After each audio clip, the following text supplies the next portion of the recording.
এই মুহূর্তে বিকেএসপিতে আছেন রিপোর্টার মাহবুব রিমন। ডিপিএল সুপার লিগের ম্যাচ দুটির সবশেষ খবর জানতে আমরা সরাসরি চলে যাব তার কাছে। রিমন, মধ্য দুপুরের প্রচন্ড তাপমাত্রা, হিট অ্যালার্ট কিংবা 40 ছুঁই যে তাপ প্রবাহ অর্থাৎ তাপমাত্রা, এসব আলোচনায় নয় জিয়াউর রহমানের ঝোড়ো 85 রান। এই মুহূর্তে বিকেএসপিতে কিন্তু মূল আলোচনায় জাতীয় দলের 4 ক্রিকেটার কেন আনুষ্ঠানিক অনুশীলন শেষে, অর্থাৎ জিম্বাবুয়ের বিপক্ষে যে 5 ম্যাচের টি-20 সিরিজ শুরু হবে 3 তারিখ থেকে, সেই 5 ম্যাচের টি-20 সিরিজ রেখে আনুষ্ঠানিক অনুশীলন শেষে কেন ঢাকা প্রিমিয়ার লিগ খেলতে এসেছেন। জানেন যে আবাহনীর 10 ক্রিকেটারকে কিন্তু ছেড়ে দিতে হয়েছে এবং ইনজুরিতে রয়েছে খালেদ আহমেদ, মাহমুদুল হাসান জয়। আবাহনীর যখন একাদশ সাজাতেই কিন্তু একেবারে গলদঘর্ম, ঠিক সেই মুহূর্তে গতকাল আবাহনীর কোচ খালেদ মাহমুদ সুজনও শঙ্কা প্রকাশ করেছিলেন কিভাবে তারা একাদশ সাজাবেন। ঠিক সেই মুহূর্তে আজ সকালে কিন্তু যারা বিকেএসপিতে এসেছেন কিংবা ঢাকা প্রিমিয়ার লিগের শেখ জামাল এবং আবাহনীর হাই ভোল্টেজ ম্যাচে চোখ রেখেছেন, তারা কিছুটা কিন্তু অবাকই হবেন। অর্থাৎ এই মুহূর্তে জাতীয় দলের ক্যাম্পে থাকা 3 ক্রিকেটার আফিফ হোসেন, ধ্রুব,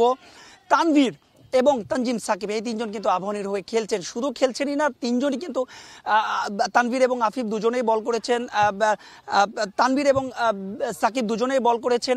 এছাড়াও মাহমুদুল্লাহ রিয়াদ, তিনিও কিন্তু মোহামেডানের হয়ে 50 তুলে নিয়েছেন। জানতে চেয়েছিলাম প্রধান নির্বাচকের কাছে কেন আসলে এই সংস্কৃতি, কারণ বাংলাদেশের ক্রিকেটে আসলে এ ধরনের কোনো উদাহরণ বা কোনো দৃষ্টান্ত আছে কিনা সেটা কিন্তু প্রশ্নের দাবি রাখে। আমরা বিগ ব্যাশে দেখেছিলাম অস্ট্রেলিয়ার যখন সিরিজ চলে তখন কিন্তু সেই সিরিজের মাঝপথে এসে তারা বিগ ব্যাশ খেলে যায়, কিন্তু বাংলাদেশের ক্রিকেটে এমন দৃষ্টান্ত হয়তো বা এখানে যারা গণমাধ্যম কর্মী রয়েছেন, অনেক বর্ষিয়ান বা অনেক পুরনো, তাদের কাছে আসলে জানতে চেয়েছিলাম।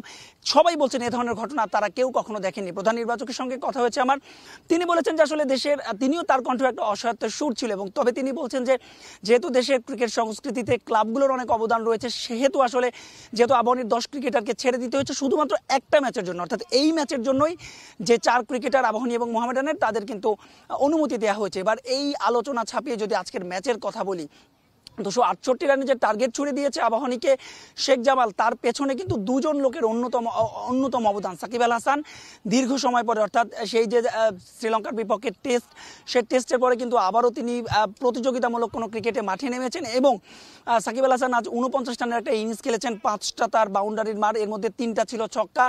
তবে এসব ছাপিয়ে কিন্তু জিয়াউর রহমানের শেষের দিকে 85 রানের যে একটা দুর্দান্ত ইনিংস, তাতে কিন্তু বলা যায় যে একটা চ্যালেঞ্জিং সংগ্রহ দিয়েছে শেখ জামাল আবাহনী লিমিটেডকে। আজকে যদি আবাহনী লিমিটেড জিততে পারে তবে কিনা ঢাকা প্রিমিয়ার লিগের তাদের যে 22তম যে শিরোপা, সেই শিরোপাটা তাদের নিশ্চিত হবে। এবং যদি মোহামেডান হেরে যায়, অন্যদিকে মোহামেডানের যদি কথা বলি, তারা 256 রানের টার্গেট দিয়েছে শাহিন পুকুরকে, এবং মাহমুদুল্লাহ রিয়াদ এবং মেহেদী হাসান মিরাজ দুজনেই কিন্তু 50 তুলে নিয়েছেন। তো এই ছিল আমার কাছে সাভারের বিকেএসপি থেকে ঢাকা প্রিমিয়ার লিগের যে 2টো ম্যাচ, সে ম্যাচের সবশেষ আপডেট। ঢাকা প্রিমিয়ার লিগের খবর জানাতে আমাদের সঙ্গে বিকেএসপি থেকে যুক্ত হয়েছিলেন মাহবুব রিমন।